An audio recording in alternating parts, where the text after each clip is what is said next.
नानी थी। गोपालपुरी नामक गांव में सोनिया और सुमन नाम की दो सहेलियां रहती थीं। सुमन अपने माता पिता के साथ बहुत ही छोटे से मकान में रहती थी। वहीं सोनिया बहुत ही बड़े घर में रहती थी और बहुत अमीर थी। सुमन बहुत ही अच्छी और ईमानदार लड़की थी। सोनिया बहुत ही घमंडी और लालची लड़की थी, परंतु फिर भी वे दोनों बहुत ही अच्छे दोस्त थे। वे दोनों साथ में ही स्कूल जाते और साथ में ही घर आते।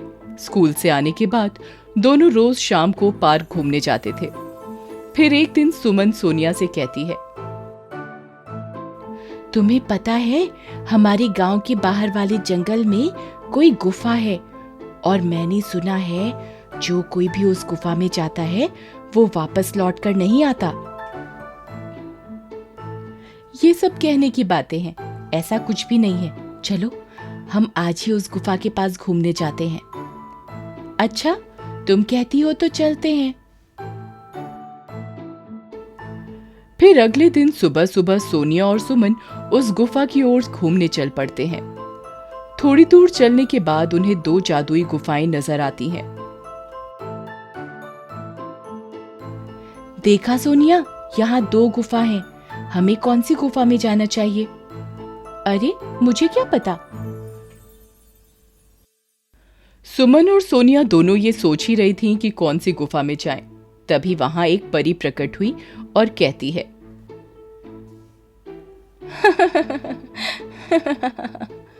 मेरे इस जादुई जंगल में तुम दोनों का स्वागत है और जैसा कि तुम देख सकती हो, तुम्हारे सामने दो गुफा हैं।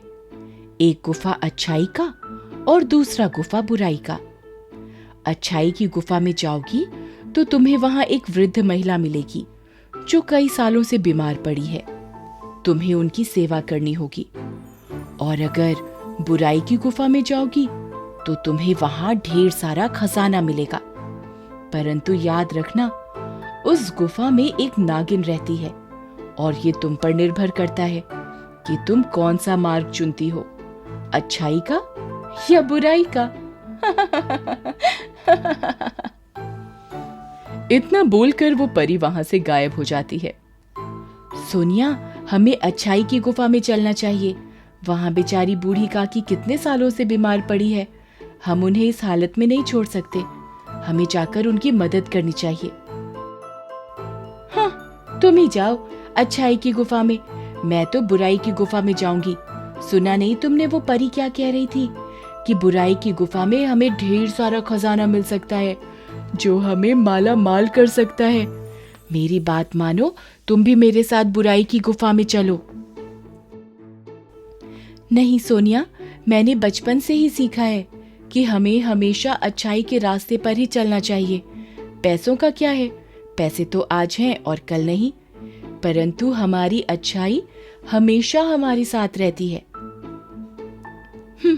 तुम्हें तो कुछ कहना ही बेकार है। मैं तो चली अपनी बुराई वाली गुफा में, तुम भी जाओ अपनी अच्छाई की गुफा में। इतना कहकर सोनिया बुराई की गुफा में चली जाती है और सुमन अच्छाई की। सुमन को थोड़ी दूर चलने के बाद गुफा के अंदर बहुत ही खूबसूरत दुनिया नजर आती है, जहां बहुत ही सुंदर सुंदर फूल खिले थे, तरह तरह के फल लगे थे।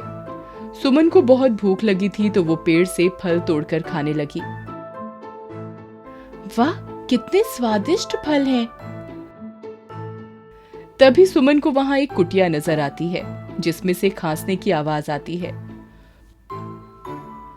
सुमन उस कुटी के पास जाती है और कहती है, मैं आ गई हूँ आपकी देखभाल करने। अब आप जल्दी ठीक हो जाएंगी। सुमन सच्चे मन से उस अम्मा की देखभाल में लग जाती है। दिन रात उनकी सेवा करती है।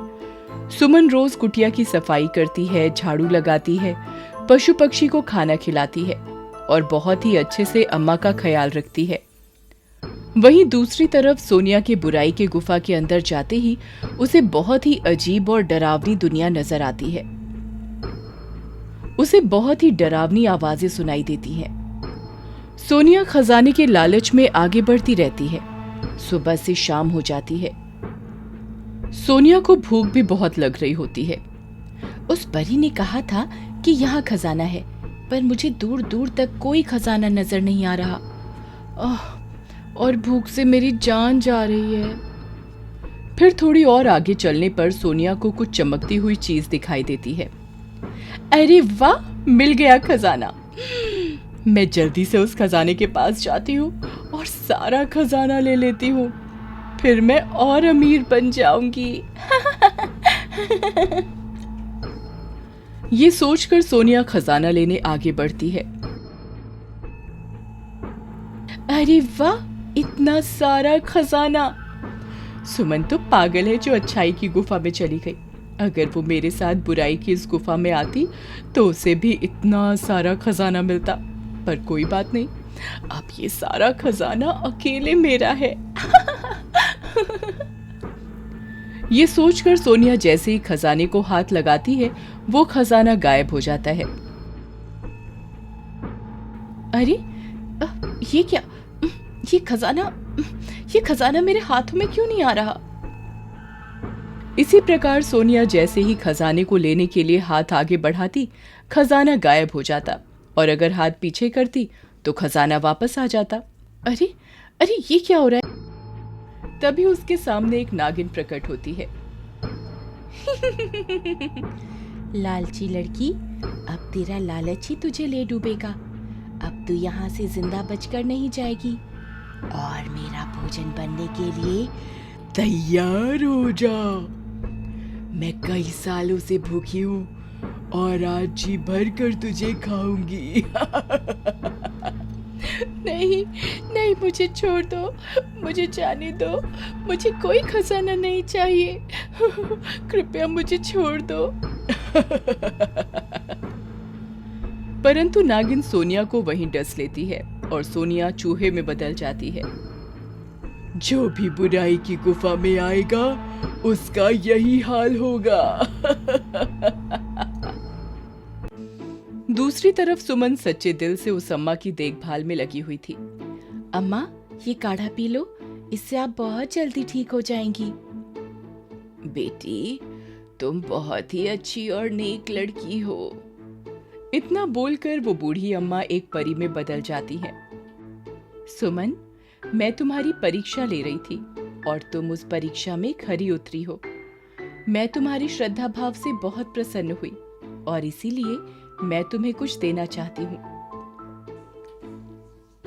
फिर परी सुमन को बहुत सारा खजाना देती है। सुमन परी का धन्यवाद देकर वो खजाना लेकर गुफा से बाहर आ जाती है। गुफा से बाहर आने पर उसे पता चला कि उसकी सहेली सोनिया को नागिन ने डस लिया है और वो वहीं गुफा के अंदर चूहा बन गई है। इस बात का सुमन को बहुत अफसोस होता है। काश सोनिया, तुम मेरे साथ अच्छाई के रास्ते पर चली होती तो आज मेरे साथ होती। तभी वहां सोनिया चूहे के रूप में आती है और कहती है, सुमन, तुम बिल्कुल सही कह रही हो। खजाने के लालच ने मुझे अंधा कर दिया था, जिस कारण मैं बुराई की गुफा में जाने के लिए मजबूर हो गई। परंतु तुमने लालच नहीं किया और अच्छाई का मार्ग चुना, जिस कारण तुम्हें खजाना लेने की इच्छा न होने पर भी इतना सारा खजाना मिला।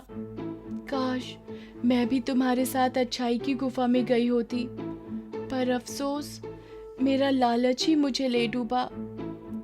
इतना कहते ही परी वहां पर आती है और सुमन से कहती है, तुम्हारी बातें सुनकर लग रहा है कि तुम्हें अपने किए पर पछतावा है।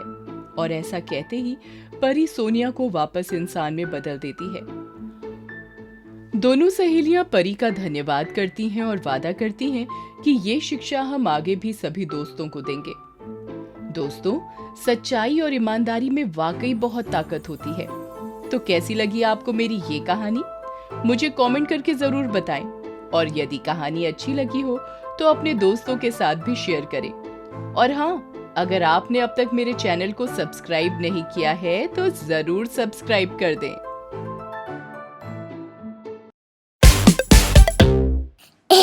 नानी थी।